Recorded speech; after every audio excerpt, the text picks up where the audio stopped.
سورہ حمد آ رہا ہے، سورہ بقرہ آ رہا ہے، آیت آ رہی ہے، سورہ کوثر آ رہا ہے، سورہ حلقہ آ رہا ہے، سورہ ابراہیم آ رہا ہے، قرآن کی آیتیں اتر رہی ہیں، نزول ہو رہا ہے نا علی کی شان میں. ٹھیک ہے، اب بیان کو میں نے ختم کر دیا ہے، لیکن فضائل کا رخ ہے اور فضائل سننے والے بیٹھے ہوئے ہیں اور فضائل کی باتیں ہو رہی ہیں. تو بس ایک آخری جملہ سنیے گا، لیکن پوری طاقت لگائیے گا، تھکنا نہیں، میرے ساتھ دیتے رہنا ہے تاکہ بیان ختم ہو. میں صاحب کہتا ہوں ابھی میں خیبر کا ذکر کر رہا تھا، ٹھیک ہے نا. خیبر کا واقعہ بڑے بڑے مورخین نے اپنی کتابوں میں لکھا، اردو میں بھی، فارسی میں بھی، عربی میں.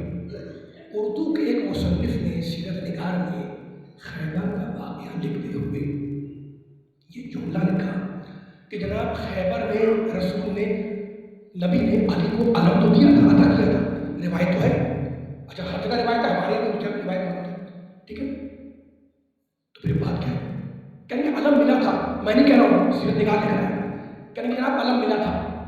اچھا پھر ملا تھا تو پھر کہیں گے علم تو ملا تھا لیکن یہ کوئی فضیلت نہیں ہے. اچھا فضیلت نہیں تو پھر کیا ہے؟ کہنے کہ یہ تو علی کے مقدر میں لکھا ہوا تھا کہ ملے گا.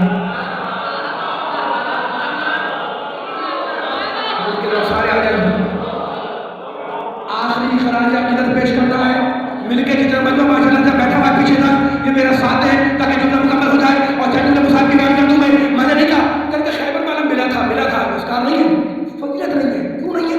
اس لکھا ہے، اس کی علی کے مقدر میں لکھا تھا کہ ملے گا تو مل کے، اس فضیلت کون سی؟ اچھا بھائی اب میں حدیث کو آیت نہیں پڑھا، جو اس نے لکھ دیا اس کی اپنی مرضی ہے، لیکن ایک جملہ کہنے کا تو میرا حق ہے نا کہ جناب انسان کی نفسیات ہے. وہی نفسیات کیا ہے؟ جب انسان کا کام بن جاتا ہے کام ٹھیک ہو جاتا ہے، ٹھیک ہے نا، تو انسان بڑی تعریف کرتا ہے، جناب کتنا محنتی انسان تھا، کتنا اچھا انسان تھا. ٹھیک ہے، میں مثال دے دوں، بچے نے بڑی محنت کی اور کالج میں، اسکول میں ٹاپ کیا. آپ گھر میں آپ نے ہار پہنایا، مٹھائی بیچ کی مبارکباد کرنے لگایا، پوچھا والدین سے جناب کیا کیا؟ کہا دن اور رات محنت کرتا رہا، پورے سال ٹاپ کیا اس نے. اور کل بچہ فیل ہو گیا، پوچھا کہ جناب کیا ہوا؟ کہا کیا کریں، مقدر خراب تھا.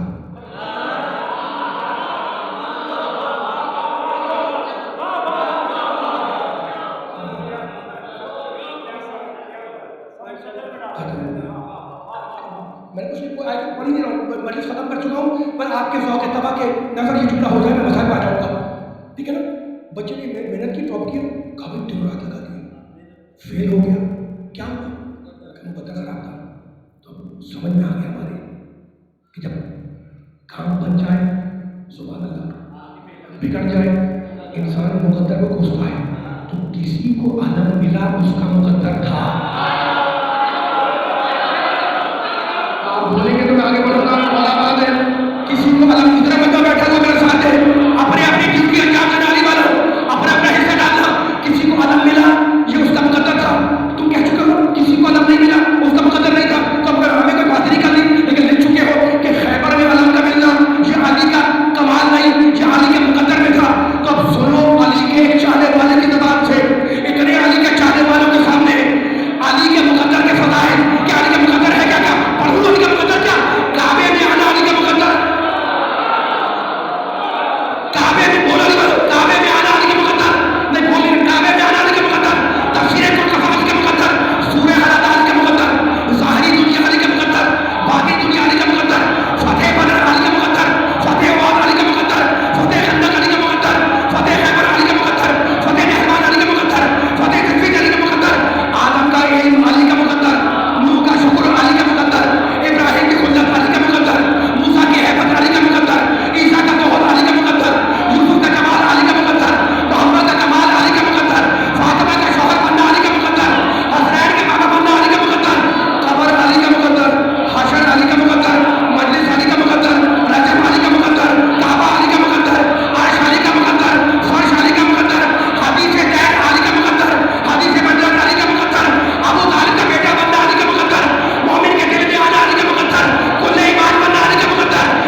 عرش کی زینت کا نام ہے علی، مجلس کی زینت کا نام ہے علی، محراب کی زینت کا نام ہے علی، زمین کی زینت کا نام ہے علی، کعبے کی زینت کا نام ہے علی، جو کائنات کی زینت ہو اس کا نام ہے علی، اور جو اپنے باپ کی زینت ہو اس کا نام